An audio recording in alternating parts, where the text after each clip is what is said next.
इतिहास का यह सबसे ज्यादा घातक अटैक ये होगा जिसकी तैयारी भारत ने कर लिया है। और ये हमने अगर आपने पॉज किया हुआ है संदूर को, पॉज, और तैयारियां पूरी हो रही हैं इंडिया के अंदर कि हमने इंतकाम कैसे लेना है। हाँ जी।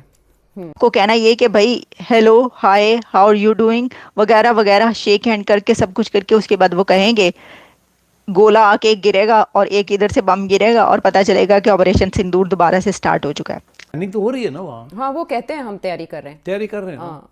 तो कैसे हो सकता है कि एक तरफ वो तैयारी कर रहे हों और दूसरी तरफ वो अमन की अब बात करना शुरू कर रहे हैं? हाथ मिला लें आके। तो मेरा ये ख्याल है कि ये सारी गेम प्लेइंग है। इंडिया के अंदर कोई फैसला हुआ है, ये मेरी एनालिसिस है, ओके, नॉट इन्फॉर्मेशन। अच्छा। My analysis is that Indian arm forces and सियासी जमात बीजेपी, इन्होंने कोई प्लान बनाया है कि इंतकाम कैसे लेना है और किस तरीके से हमने अब जंग छेड़नी है और जंग छेड़ने के बाद जीतनी है। उसके मोदी जी ने भी एक न्यू ईयर गिफ्ट तैयार कर लिया है पाकिस्तान के लिए। हमने ऑफिशियली बोल दिया है कि ऑपरेशन जो सिंदूर था पार्ट 2 वो शुरू होने वाला है। हमने अभी 30,000 कामिकाजी जो ड्रोन्स हैं उसको डिप्लॉय कर दिया है पाकिस्तान के बॉर्डर के ऊपर। और इतिहास का यह सबसे ज्यादा घातक अटैक ये होगा जिसकी तैयारी भारत ने कर लिया है। और ये हमने बोल दिया कि ये ऐसा युद्ध होना चाहिए जहां पर हमारा एक भी आर्मी का आदमी मारा नहीं जाना चाहिए। और पाकिस्तान की एंकड़ी मोदी जी ने बोला है मुझे युद्ध खत्म करना है 6 घंटे में और पहले 12 मिनट में काम हो जाना चाहिए, उसके बाद सरेंडर करवाना है जैसे 71 में करवाया था पाकिस्तानियों को। अब ये जो न्यू ईयर है ये शुरू अभी हुआ है और हमारी तैयारी शुरू हो गई है, गिफ्ट पैक करके रख लिया है। और ये गिफ्ट वो नहीं होगा जो हम जो है ना मिठाइयाँ देते हैं, सेलिब्रेशंस करते हैं, पटाखे चलाते हैं। पटाखे जो हैं इस बार डिफरेंट चलेंगे और ये गिफ्ट ऐसा होगा जो पाकिस्तान सदियों तक याद रखेगा। ये हॉन्ट करेगा उनको जब तक ये इनका वजूद जिंदा है। पाकिस्तानियत को खत्म करना है इस बार। मोदी जी ने बोला पाकिस्तान के साथ जो पाकिस्तानियत भारतीयों के अंदर है, यही 30 करोड़ इलीगल्स की, इनकी भी खत्म करनी है। इसलिए डेडलीस्ट अटैक हिस्ट्री में प्रिपेयर कर दिया गया है। अब सिंपल मैथ्स है, नंबर्स टेरिफाइंग है।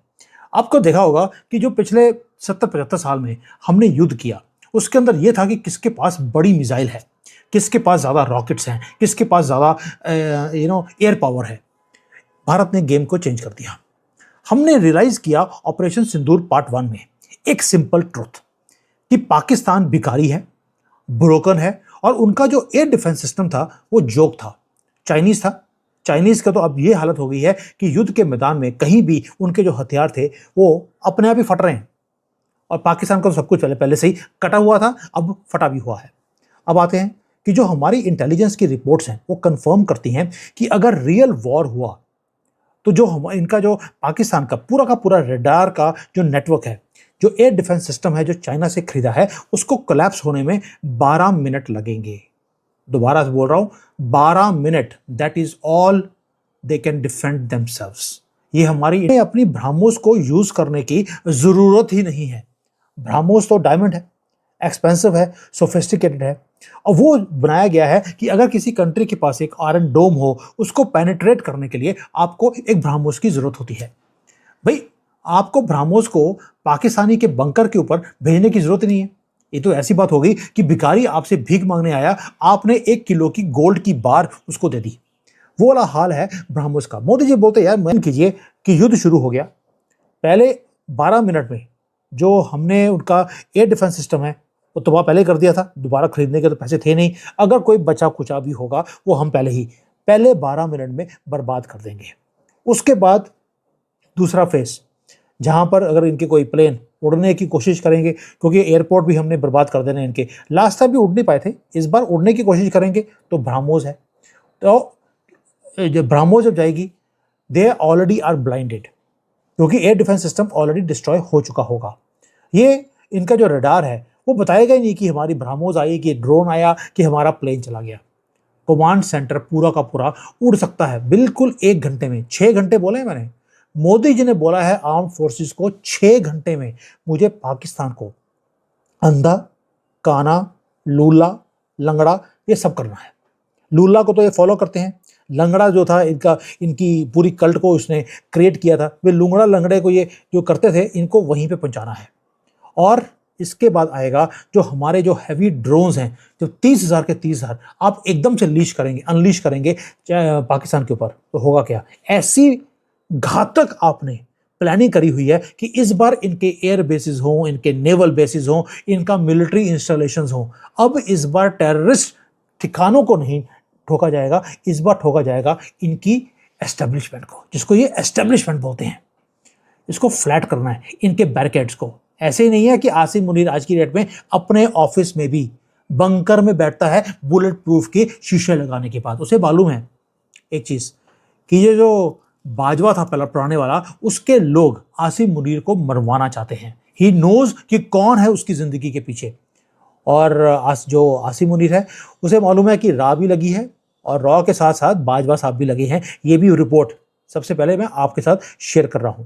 अब इनकी जो शुरुआत है, यहाँ पर इनके सिस्टम को हमने तबाह करना है। उसके बाद हमारे पास यार कोई मिसाइलों की, हमारे पास राफेल की, हमारे पास जज्बे की कोई कमी है?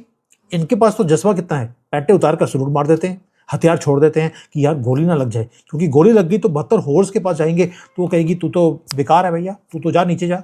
तो ये बेचारों को फिर नीचे आना पड़ेगा। और फिर इनकी किस्मत भी ऐसी है कि बांग्लादेश में नहीं तो पाकिस्तान में इनको जन्म लेना पड़ता है। नर्क में कौन आना चाहेगा? तो इसलिए ये सरेंडर कर देते हैं कि भाई हमें तो 72 होर्स के पास ही जाना है। इसलिए नंबर्स हैं, हमारे पास टेक्नोलॉजी है, we are ready also, will भी है। और हमारी जो आर्म फोर्सेज हैं दे आर वेटिंग विद गुस्सा अंदर है कि अब इनको खत्म करना है। 75 साल से ये सपना लेके चले थे हमें खत्म करने का। अब ने पहली बार, हिंदुओं ने पहली बार बोला है इनकी पाकिस्तानियत को खत्म करना है।